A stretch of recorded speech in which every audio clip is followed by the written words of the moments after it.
understood. Many people ask, why is Indian wisdom good for me?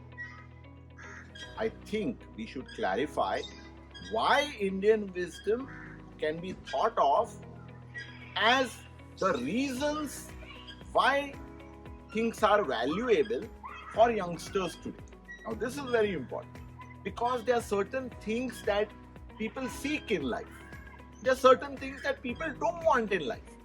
I think if we clarify how these things can be provided or avoided in the second case by virtue of Indian wisdom, then Indian wisdom can be good for you. So let's see what they are. What do we want?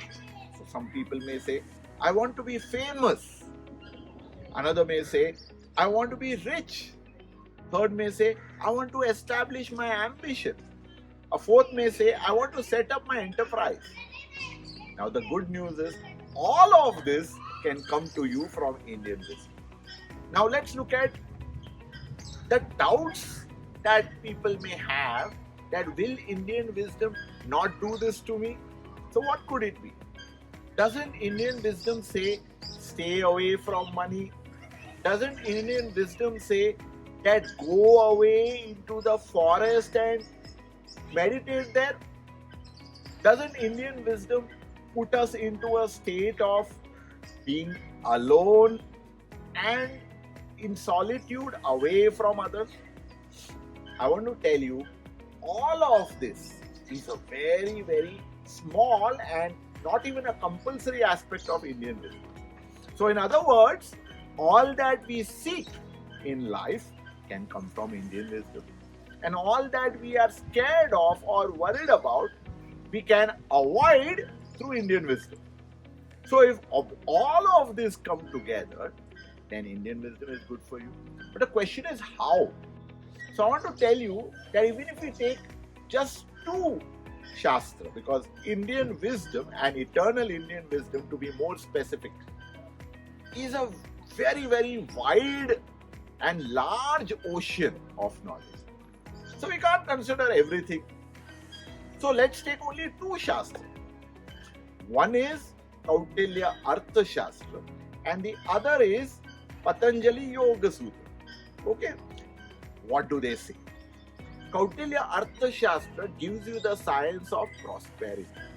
Through that, one can become rich, one can become famous, one can become prosperous, one can become someone who has established the highest in one's field, gain mastery, and so on and so forth. Isn't that what we seek? Right? And all of this without the side effects or the adverse effects, because you will know how to accomplish all of this without falling a prey to things like greed, to things like ego, which finally become the derailers of leadership. So I have spoken about the first part. Now let's go to the second part. Let's look at Patanjali Yoga Sutra. Patanjali Yoga Sutra actually speaks about the mind.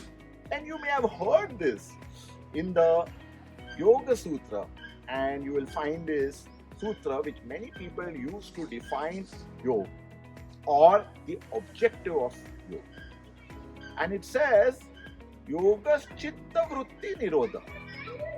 Now, it is saying that yoga is that through which you can actually bring a cessation of the disturbances or the ripples in the pool of the mind.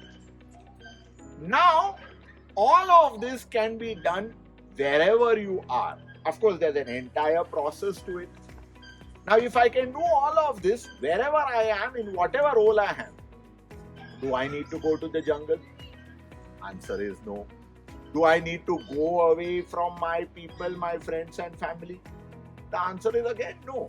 Do I need to give up my money to be able to do that and renounce the world? Answer is no. In other words, all the things that we are worried about is not relevant at all. It is only a figment of our imagination.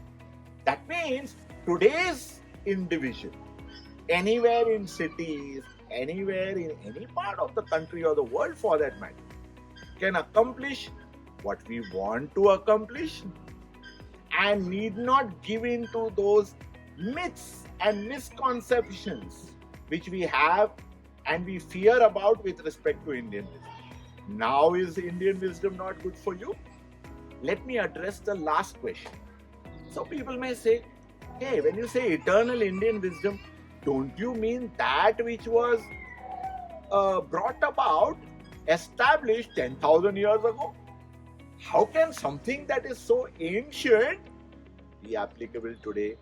Now, this is the place where we really get to know what the reality is. Remember, I used the phrase eternal. Eternal means there is no real start time for it. There is no time of expiry.